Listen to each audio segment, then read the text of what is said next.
Hearty welcome to Danidals. என் இதயத்திலிருந்து இனிய வணக்கம்.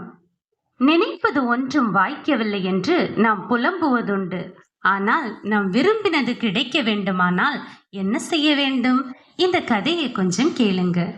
அந்த கிராமம் ஒரு வானம் பார்த்த பூமி. மழையும் பெய்யவில்லை. மிகவும் வறட்சியான அந்த கிராமத்தில் தான் ஜாதவும் பிறந்தான்.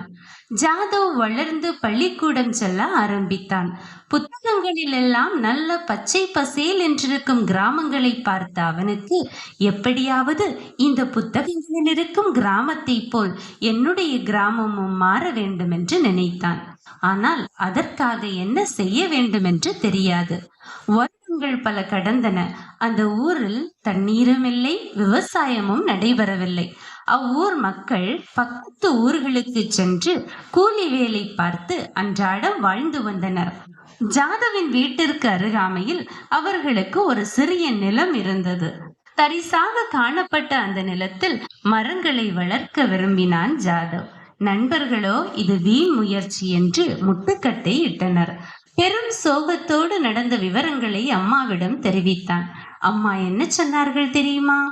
ஒரு செயலை செய்வதற்கு உன்னிடத்தில் நம்பிக்கை வேண்டும், பிறரை பார்க்காதே என்று சொல்லி விதைகள் வாங்குவதற்காக 10 ரூபாய் கொடுத்தார். விதைகளை வாங்கி கொண்டான். விதைகளை விதைத்துவிட்டு இயற்கை உரங்களை போட்டு வீட்டில் காய்கறி கழுவிய, பாத்திரங்கள் கழுவிய தண்ணீரை சேமித்து வைத்து விதைகளுக்கு பாய்ச்சினான். அவ்வூர் மக்களும் பரியாசமாக பார்த்து வீண் வேலை என்று சொன்னார்கள். ஆனால் ஒரு மாதத்தில் சிறியதாக துளிர்விட ஆரம்பித்திருந்தது. ஜாதவ் மிகுந்த சந்தோஷப்பட்டான். ஆனால் அவனுடைய சந்தோஷம் நிலைக்கவில்லை. அடுத்து கோடை காலமும் வந்தது. பாதி துளிர்களும் காணாமல் போனது. மனதொடிந்து போனான் ஜாதவ். ஆனாலும் நம்பிக்கையை மட்டும் விட்டுவிடவில்லை. நூலகம் சென்று செடிகளை பாதுகாப்பாக வளர்ப்பது எப்படி என்று வாசித்து தெரிந்து கொண்டான். தன் முழு உழைப்பையும் நேரத்தையும் தன் குறிக்கோளுக்காக செலவிட்டான் ஜாதவ். 2 வருடங்களில் அவன் வீட்டின் கொல்லைப்புறம் பச்சை பசேலென காட்சியளித்தது.